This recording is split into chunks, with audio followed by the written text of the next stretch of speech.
I really do appreciate you helping with this charity. I'm surprised. Actually, a lot of members of the metal community, like I've got Wolfgang from Germany and Hmm. Tim from Brave Words, is giving us full skins on his website. Like people are actually really pitching in and helping out, which is important. I think when you go to Cuba and you see these kids starving, really starving, and not having access to Oh yeah. basic medicines and foods, it's really appreciated that you are giving us a little airtime. I No worries thank at you. all, man. So let's talk about it. Let's talk about the Cuban metal invasion. How did you get involved? And what was your role in it besides filmmaker? The Cuban metal invasion. I went to Cuba in March of 2019. I did get a Facebook message from the nefarious Freddie, who's featured in the documentary, and he said, "Hey man, we're going to go to Cuba with 11 metal bands, and we're going to travel across the country, and we're going to go and help some kids." And I said, "Okay, let's do it." I said, "I'm in. Let's go." Just without even thinking. As soon as he said we're going to go to some children's hospitals and help kids, Sure. I said, "Sure. What do I need to do?" He goes, "Bring some supplies for the children. Bring some supplies, any medicine, musical instruments, anything you can leave behind, and give them to these children. We're going to go and play some concerts for the children. We're going to go help them." And I was not intending to make a documentary. The documentary was purely by accident. It got made by accident. I had just bought two new cameras, and I thought, I'll bring my new cameras with me. Right. And I just bought a new camera backpack, and I thought I'll bring my backpack and my cameras, and I'll go out and I'll test it out with these bands and have some fun. I had no intention of making a documentary whatsoever. So we get to Cuba, we go and have a great time. We have a big tour. I shot a bit of footage. A couple of other guys in the other bands shot a bit of footage, and we had a great experience. And I came home with this bunch of footage. I threw it on a hard drive, and I forgot about it. Hmm. It's like, okay. Fast forward to the coronavirus hitting Cuba, and it hit Cuba particularly hard. The Cuba economy is, I think, number two is tourism, or close to number one. I think oil might be their number one source of income, and then tourism second. So when the tourism stopped immediately, it just suddenly stopped with coronavirus. Cuba was in real trouble. There's lineups for food. There's rations. They cycle electricity. There's rolling blackouts. Water. I mean, when we went there before the pandemic, there were cities we went to that had no running water as it was. The further you get away from the tourist areas. So Cuba was in pretty rough, or is in pretty rough shape. We got contacted by the bands there and said, "Help, we're dying down here. We're in real trouble." Worse than it was in the special period when the Soviet Union fell apart and stopped funding Cuba. So I thought, well, I can send these guys $500. I sent them some money, but, how do I get this rolling? And why not make a documentary? I thought, well, I have a bit of footage. I'm sitting at home with the pandemic. I can't do anything. How do I get money to these kids in Cuba? So I started going through the footage, and I thought I can make a documentary out of this. I used every scrap of footage that I had, and I got some footage from the other guys in the other bands.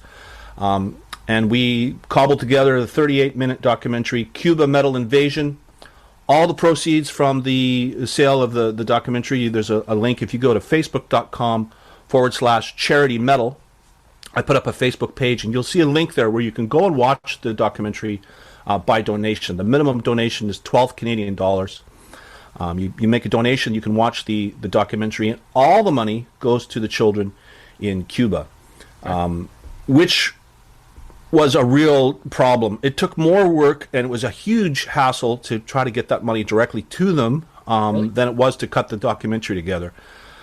So the documentary has kind of been soft released. I released it a couple weeks ago, and CMM from Germany, Wolfgang Roth's getting behind it. A lot of media partners getting behind it. I really appreciate the Brutally Delicious podcast for helping us out here and giving us some airtime for this charity to help raise money for these children. So yeah, you can go to the Facebook page. There's a link there. Make a donation, and $20 to somebody, $12 to somebody might not be a big deal. To children down in Cuba, $12 is more than a month's salary for a lot of these people. So, your donation will help. It will make a difference. Some people are asking me, does all the money go to the children, or does the Cuban government get involved? This is where we had a lot of problems. And I kind of have to be a little bit careful, Right. Because we had to install some workarounds. But, navigating through the government, the banking system, I don't want to get the bands in Cuba in trouble with the Cuban government. So to work that out was a huge headache, and I was almost gave up a few times, but we did find a solution. So the answer is yes. All the money that people donate from viewing this documentary does go to the correct place, and it goes and helps children, helps their families, and that's the the short term how it got going. That's how it happened. Did you know Freddie beforehand, like from the cruises or from somewhere along the way, or did he just like randomly reach out? Freddie Contreras is a real character, and he's sort of the main protagonist in the film. Freddie's a real character. If you're in the metal world and you go to festivals in Europe or in Mexico or wherever, you'll likely see Freddie. If you're in the metal community, you may know him. Freddie's in a band from Los Angeles called Profecia. Profecia is his metal band, but he's a real, I don't know what the word is, a fixture of the metal scene. He's kind of a driving force in the metal scene. Freddie's at all the festivals, all the concerts. I don't know how he does it. And his band Profecia, are playing throughout Mexico, throughout the United States. So a lot of people know Freddie. I've seen him on several 70,000 Tons of Metal cruises. I've seen him on those before. The last time I saw him was in March 2020 in Mexico City at the Hell and Heaven Festival. I was at Hell and Heaven, and there's Freddie. So Freddie's a very funny guy. He's this great, big, burly guy. He's a big guy, and he's got the whole metal look, and people are kind of terrified from him, and Freddie's a bit of a wild man, frankly. I mean, he's slamming shooters, and he's partying, and he's laughing, he's gregarious, he's really outgoing. Right. But you see the film, Freddie's actually a sweet, lovable guy, and, if there's some things I want people to take away from the film, it's maybe how Freddie lives his life. So I did know Freddie before the documentary. But in the metal community, if you are sort of a regular at festivals and things, you might have known him. Or I urge people to check out his band Profecia. Right. The one thing I find interesting about the metal community, and maybe not so much with other music scenes, is how they all come together. Like I can easily see people getting on board with this and helping you out or helping the children out, because the metal community is super, even though it's big and global, it's still pretty tight knit, and I guess that's the word I'm looking for, tight knit, right? Yeah, I agree with you. I think that shows the power of not only metal music, but music in general. Music is a universal language. When we went to Cuba to shoot this documentary, a lot of the people didn't speak English, but music brought us all together. And some of the, you go to a concert on something like 70,000 Tons of Metal. There's people from 70 plus different countries at a festival. Some of those countries might even be at war with each other. Right. But we're all sharing the same experience. We all have a common interest, a common goal. And that's what I want people to take away from the film. Freddie lives his life, extremely, but he's very loving and very open. And I want people to, right now in the pandemic, I think it pays to be kind. Everyone's struggling to get by, whether you know it or not. Probably everybody's struggling.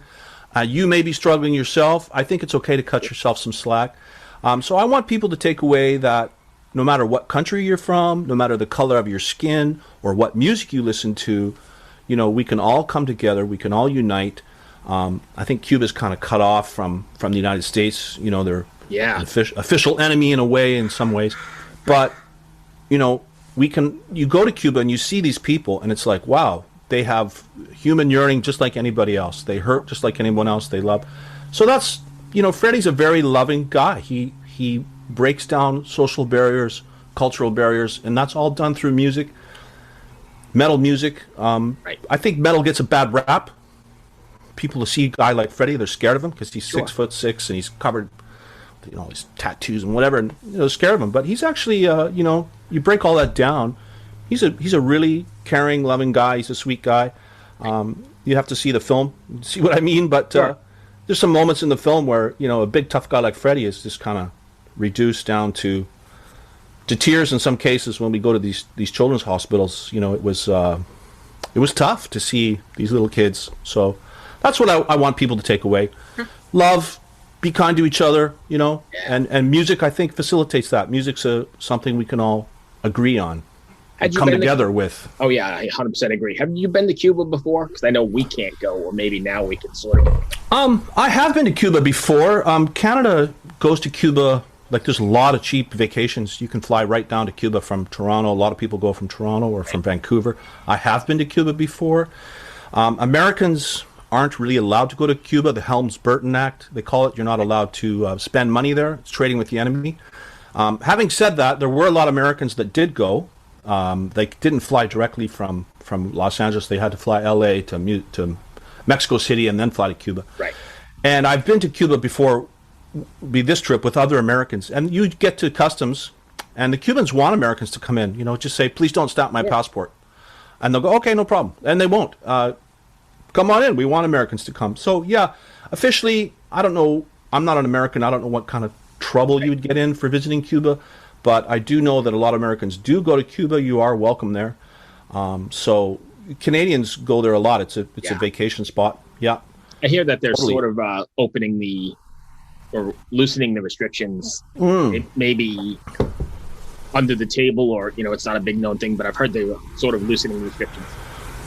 Under Obama opened things up a significant amount, and then Trump came in and he clamped down on things for Cuba. And now with Biden, I haven't really been paying attention, frankly. I think Biden may be opening things up again for Cuba. But I do know, like, the reason we made this documentary, if you go to facebook.com/charity medal, you make a donation. They need it. It's really needed. People need money because they're starving. Part of that is the blockade. You know, they can't do business with the United States, and the United States punishes a lot of its trading partners if you do business with Cuba. Yeah. So that's why they're in such a dire strait. So I don't know what's going on with the restrictions now that Biden is the president. Yeah. I really tried to avoid politics in this. I've spent a lot of time in Florida. There's a huge community of Cubans in Florida, of course. Sure. And they want the Cuban government to be crushed. They think the Cuban government is oppressive to the people that live there, that the people that live there don't have any freedom. It's a communist country. They want to crush the Cuban government at all costs, and sometimes at the expense of the people. I just try to avoid politics in the documentary. It's what you said, Bruce. You know, music brings people together, and that's what I want people to take away from this film. Hey, we can help some children that really need it. They don't know that they're growing up in a communist country. You know, when you see some poor kid that's suffering, you want to help them. It doesn't matter where they're from. So lastly, how did you get your bands involved? Like, how did you find the 11 bands to you? Actually, I wasn't part of that.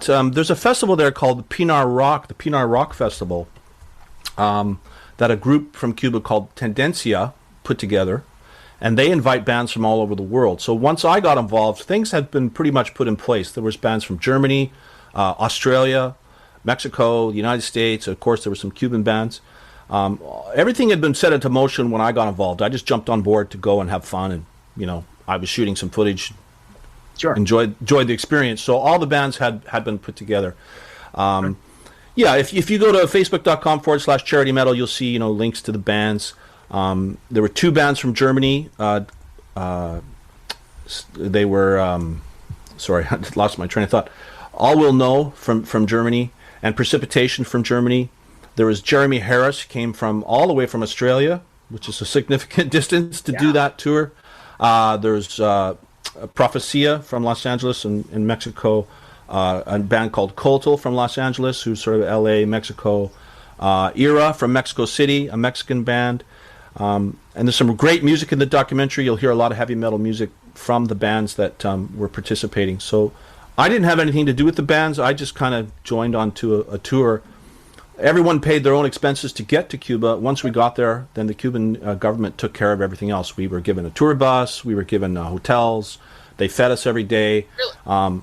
Yeah. It was just totally state-sponsored festival. Nice. And you'll see in the film, you know, we run out of basics, like there's no milk, there's no coffee, there's only very limited menu, like fried chicken, fried plantain. Right. Every day, fried plantain. You know, things were pretty rough when we went there, and they're significantly worse now. That's why we're trying to raise money for these kids in the hospitals. Gotcha. Yeah. So lastly, you're a parent, as am I. How did it impact you visiting these or seeing these children and going to these hospitals? I mean, that had to profoundly impact you, right? It did. I'm a parent for sure. I have little kids myself, and you know, I regret not filming more in the children's hospital. I did film a bit in the hospital. I regret not filming more, but it was it hit me like a ton of bricks. I mean, to be frank, it was very emotionally, and even a big tough guy like Freddie was crying. Right, a lot of people were crying. We go to visit these kids, and we helped them out. We brought medicine and toys and musical instruments. It was tough. A lot of people were crying. It's like watching these little kids suffer. It's not easy to do. It's tough. So, wow, yeah, Freddie was crying. I felt impacted. It took a bit out of me. I imagine. So when we were contacted post-pandemic, oh help, we're in real trouble here. That's what motivated me to put the documentary together and try to get some money to these kids because they were suffering before. There's a sign, a huge mural on the side of the hospital that said, "A child deserves it all. A sick child deserves it even more." That's in the film. So yeah, it was really difficult. On the other hand, on a positive side, we went to this, other place for kids. They had an artist outreach for children. So they had this center where artists would come and teach, art, lithography, painting, music, dance, and they would help children that were, adversely affected or from vulnerable, families. And it was a really positive experience that actually energized us quite a bit. And I saw, how a little bit of money funding for the arts, significantly improved the quality of their lives and made them feel better about themselves. They raise money by selling some of the art that they create there. They create paintings and different things. So that particular day was a very positive day, and we felt energized. Like, oh wow, look at how much of a positive impact art and music has on these poor kids, and it did. And it made us feel better, So one day we're at the kids' hospital, everybody's sick and dying. The next day we go to the art outreach center, and they're helping kids. So that was a very positive thing. Yeah. Okay. So lastly, I know you've said it a couple times in here, but if people want to find it, go ahead and plug it one more time. Facebook.com/charity metal. Awesome. You can go and watch the 38-minute documentary called Cuba Metal Invasion. 11 metal bands from 5 different countries travel to Cuba, and we tour through there. All the money goes to the children. Please go and enjoy the documentary. Check it out. See what the metal scene's like. Your donation will really make a difference to people's lives. Awesome. Thank you, Ken. This is Freddie. Freddie's on all accounts outwardly crazy, reckless, flouts the rules, parties. And so February 2019, I got a Facebook message from Freddie. He said, hey, we're going to go to Cuba with a bunch of metal bands. Go to some hospitals and help some kids. Without hesitating, I said yes. I told my wife, honey, we're going to Cuba. We're going to travel through the country with 11 metal bands. Germany, Mexico, Australia, United States. We wouldn't be anywhere near a resort. This is the real Cuba. How would metal be received by the people that lived there? Cuba had been invaded before. How would its denizens feel about an invading army of metal bands? Would we be welcomed? Shunned? The Cuban metal invasion had already begun. We couldn't stop it. Freddie, what have we gotten ourselves into?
Ever wonder what a punch from Elton John feels like? Or how you'd cope with having turned down the chance to be in Nirvana?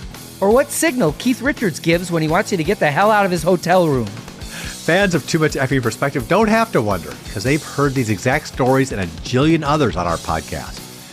I'm Alex Hoffman, former tour manager for Radiohead. And I'm musician and comedy writer Alan Keller. On the TMEP show, we get guests like Nancy Wilson from Heart, Jeremiah Freites from the Lumineers, and Modern Family's Julie Bowen to tell us things they may have only shared with their therapist, clergy, or a TMZ stringer. So join us on Too Much Effing Perspective. That's EFFING Perspective. The only podcast you crank up to 11.